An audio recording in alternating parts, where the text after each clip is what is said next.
berkata kotor. Tidak berkata kotor, bagus sekali Damar. Ya. Tadi biasa ya, dalam kelas yang keluar kelas yang nyaman dan aman.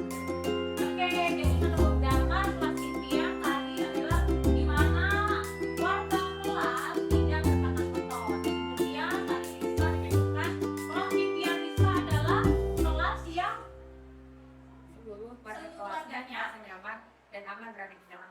seluruh warganya merasa aman dan nyaman berada di kelas. Jadi nyaman berkaitan dengan misalnya fasilitas kelas, ya, dan benar, gitu kan, kelasnya bersih, gitu ya, Mister ya. Kemudian aman artinya kalian berada di sini tidak merasa tertekan, tidak ada yang misalnya macet, tidak ada yang misalnya saling mengejek, jadi aman. Kita masuk sekolah, perasaannya adalah perasaan senang bertemu teman-teman. Gitu ya, Mister ya. Oke, ada lagi yang mau menyebutkan kelas impian? Oke, ini silakan. Oke, jadi menurut Raini menginginkan kelas yang ada sekarang adalah kelas yang kondusif untuk belajar. Oke, semangat nih. Jadi kelas yang kondusif untuk belajar dan kelas yang aman dan nyaman bisa dilakukan oleh kita saja. Sampai di sini oleh ya, sampai di sini kalian sudah akan mendapatkan ilmu pengetahuan pengetahuan, misalnya ilmu tentang bagaimana kita berinteraksi dengan teman. Nah, ini yang dapat bilang tidak berkata-kata kotor, ya, cuma kita dengan teman tetap berintegrasi. Kemudian yang Lisa bilang di kelas ini harus aman, tidak ada bullying, gitu ya, tidak ada pilih-pilih, tidak ada yang namanya circle, ada nggak? Nah, karena kita jadi tugas selanjutnya adalah kita harus merancang cara-cara yang bisa kita gunakan agar impian dari kalian tentang kelas ini tercapai. Kalian masing-masing sudah punya impian. Nah, selanjutnya Bunda akan mengajak kalian untuk membuat cara-cara tersebut. Nanti Bunda akan membagikan kertas post-it ini. Silakan kalian tuliskan cara-cara yang kalian percaya bisa kalian gunakan untuk mewujudkan kelas impian kalian. Misalnya kalau tadi Damar menginginkan kelas impiannya semua warga Sembilanti tidak berkata kotor. Cara-caranya mungkin yang pertama, Damar bisa tuliskan di sini misalnya berarti harus berkata santun. Ya, misalnya. Kemudian Rizka tadi menyebutkan kalau kelas impian Rizka adalah kelas yang aman. Tidak ada bully misalnya. Kemudian cara yang bisa dilakukan oleh kita agar kelas ini aman adalah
Oke.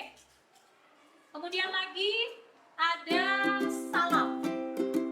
Oke. Ini salam. Oke. Kemudian lagi salam itu begini. Ketika kita bertemu, ya, kalian tahu budaya yang ada di kita tentang 5S? Ada yang bisa menyebutkan 5S itu saja? Salam, senyum, sapa. Ya, semua itu adalah modal kita untuk berinteraksi dengan orang lain. Dengan siapapun, dengan teman, dengan kawan, dengan apa itu, dengan bapak itu dengan apa itu dengan orang yang lebih tua yang ada di masyarakat. 5S harus belajar. Oke, sopan. Nah, oke, berarti dia ada di 5S. Oke, ada lagi sopan juga, sepakat ini? Oke, baik semuanya. Kemudian berkompetisi secara sehat, sepakat nggak nih? Kita semua berkompetisi, karena di sini semua tujuan kalian adalah belajar, belajar akademik dan non akademik, belajar berorganisasi dan belajar bersosialisasi dengan teman. Jadi harus berkompetisi sehat, tidak ada saing-saingan yang tidak sehat. Oke, sepakat ya? Baik semuanya. Oke, ini kayaknya sulit ditempel. Berapa boleh kita lakukan laki-laki pakai tertib? Oke, menjaga kebersihan. Ada yang sama? Ada yang boleh bikin hati? Atau kita selipkan aja ya Kim ya, isinya Kim ya. Nanti kita akan buat posternya. Oke, sekarang sopan. Sopan ada di sini di 5S. Kemudian ada lagi sapa. 5S ya. Kita akan gabungkan. Kemudian lagi menghormati guru dan teman. Sepakat nggak? Indah ya kalau saling menghormati ya. Seperti kalian indah. Oh, coba. Oke, saling menghormati juga sama. Nah, nanti baru kita sepakati. Berkompetisi secara sehat. Wah, ini sama nih. Seperti sini, oke. Kemudian, nah, meminjam barang orang lain dengan izin dan mengembalikannya. Sepakat nggak? Ada yang pinjam correction tape dengan temannya, izin dulu, jangan asal ngambil. Sepakat nggak sih kalau kayak gitu? Dan kalau pinjam dikembalikan, sepakat ya?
Ya, oke, sepakat ini? Anak kebersihan sebagian dari saya mudah-mudahan kalian tetap menjaga itu semua. Baik, selanjutnya yang tadi kita sudah jelaskan tentang 5S. Salam, senyum, sapa, sopan, satu. Sopan adalah apa? Berkata. Kemudian sopan berperilaku, sopan berpakaian. Ya. Oke. Kemudian lagi kesepakatan 5S. Sekolah kita sudah punya kesepakatan 5S. Sekarang kita sepakati lagi 5S di kelas 9. Kita sepakat 5S ya. Kemudian lagi saling menghormati. Ada beberapa dari kalian yang menulis biar kelas kita ini nyaman, tidak ada yang namanya circle, tidak ada yang pilih-pilih teman, kita harus saling menghormati. Sepakat tidak ini? Oke. Kemudian yang juga sangat penting ada di kelas saling menolong. Sepakat? Saling menolong dalam banyak hal. Dalam kebaikan tentunya. Misalnya yang tadi Mama bilang, kalau tidak paham apa yang kalian pelajari, kalian mau bertanya sama guru, mesti kalian bisa bertanya juga teman. Ya, menurut saya di sini bisa menjadi saya. Oke? Yang terakhir adalah dalam belajar ada yang mengemukakan bahwa kita harus aktif. Jadi jangan diem aja. Oke? Kemudian ada yang juga menuliskan dalam belajar kita harus percaya diri. Perlu nggak percaya diri? Di sini maksud percaya diri adalah ketika belajar kalian menunjukkan kemampuan kalian. Jangan diem. Tujuannya apa? Tujuannya agar guru memahami bahwa kalian paham dan kalian bisa apa yang diajarkan oleh guru. Kalau tidak paham, tidak usah malas pada saya sendiri dan bertanya. Oke? Baik, kemudian lagi yang terakhir adalah semangat. Semangat ke sekolah dari jam 7 kurang 15, aktivitas yang tadi kita tadarusan, kemudian masuk kelas, mengikuti pelajaran dengan baik, sampai dengan jam 12.00 kalian semangat. Semangat semua? Baik, alhamdulillah kelas 9 kita sudah merumuskan keyakinan-keyakinan kelas kita. Nanti kita buatkan ini dalam poster ya, sekretaris kayak ini ya. Nanti kita buatkan dalam media Canva. Jadi kesepakatan yang ada di sini akan kita buatkan di media Canva, kita cetak posternya. Selanjutnya kalian semua akan menandatangani di bawahnya. Anak-anak semua, terima kasih banyak untuk kegiatan pada hari ini. Pada pertemuan selanjutnya, untuk lebih mengenalkan apa itu keyakinan kelas yang sudah kalian tuliskan, minggu depan kita akan membahas yang satu persatu. Karena apa? Kalau kita tidak mengenal apa yang kita tuliskan tentang keyakinan, bagaimana kita mau mengikuti apa yang ada? Bagaimana kita menemukan motivasi dari dalam ini? Jadi kalian berkata sopan bukan karena kalian takut dihukum. Kalian mengerjakan tugas tepat waktu bukan karena pengen dapat pujian dari guru misalnya. Tapi kalian melakukan semua ini karena motivasi dari dalam ini. Ini keyakinan kelas saya yang sudah saya sepakati, dan ini adalah cara yang bisa digunakan untuk mewujudkan impian kelas saya. Jadi dengan sendirinya akan timbul dari dalam. Oke? Baik anak-anak semua, sekian anak-anak semua dan ibu, terima kasih banyak. Assalamualaikum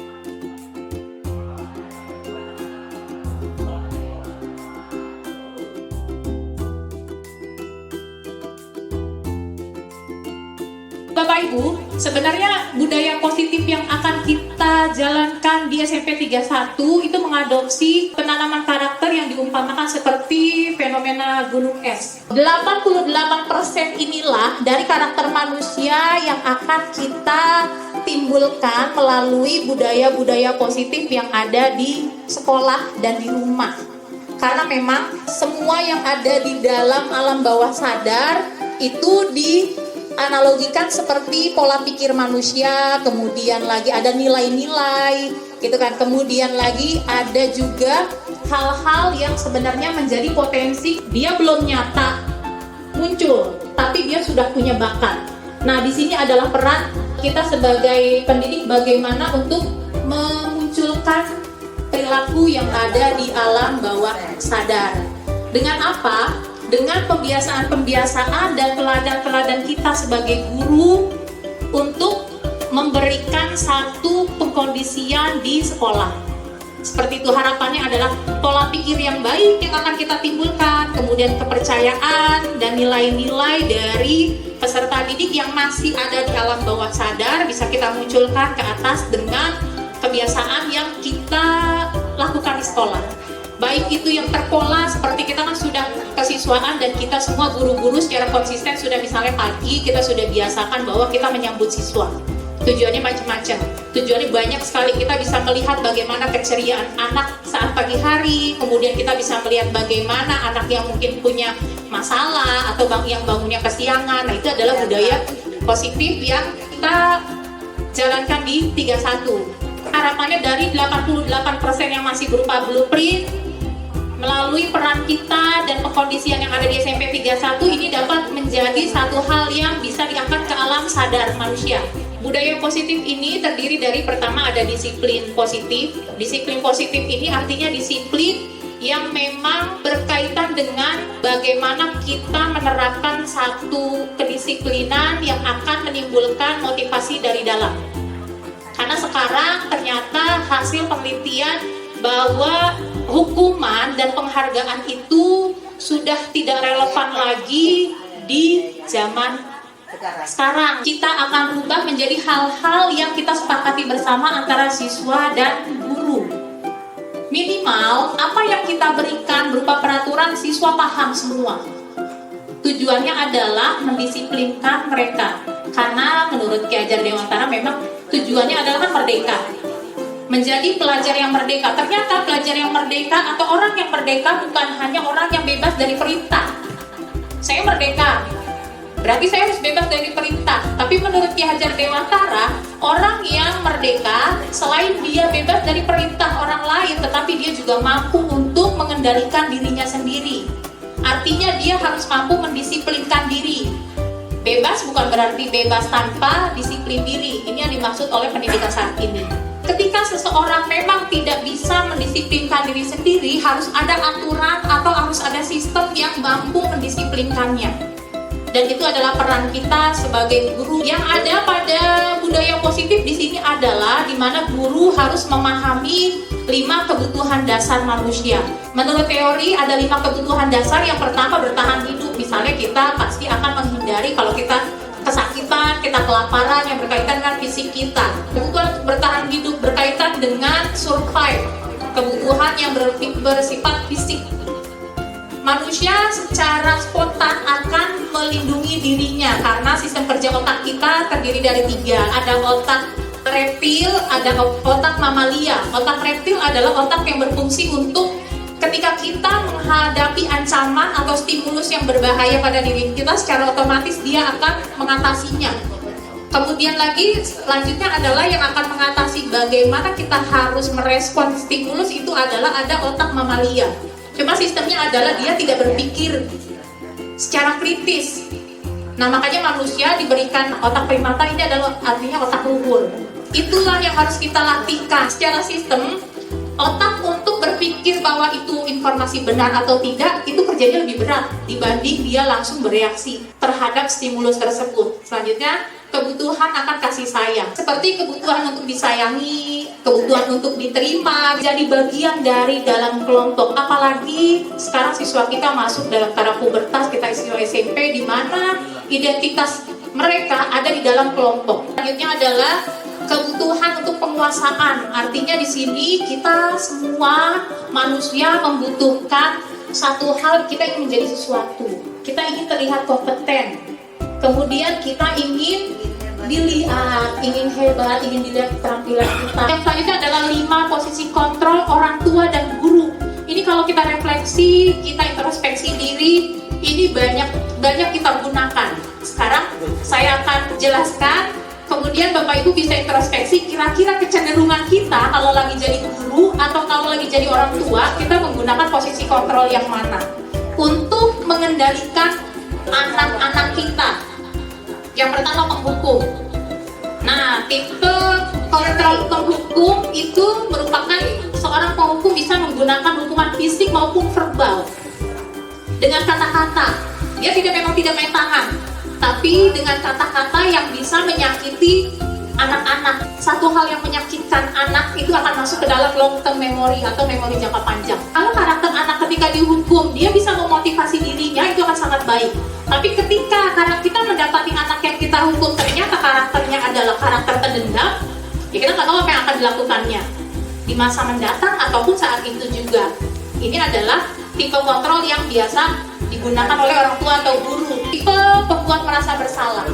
Nah, pada posisi ini dia nggak menghukum, dia tidak akan memberikan satu sanksi atau dia tidak akan memberikan kata-kata kasar, tapi posisinya adalah dia akan lemah lembut. Jadi yang dia lakukan adalah dia memberikan satu treatment yang membuat siswanya merasa bersalah dengan apa yang dilakukan. Nah, cara ini biasanya memang satu hal kadang-kadang merupakan cara jitu. Tapi ternyata ini akan menimbulkan satu konsep diri yang tidak baik bagi siswa kita. Kemudian lagi ada tipe teman.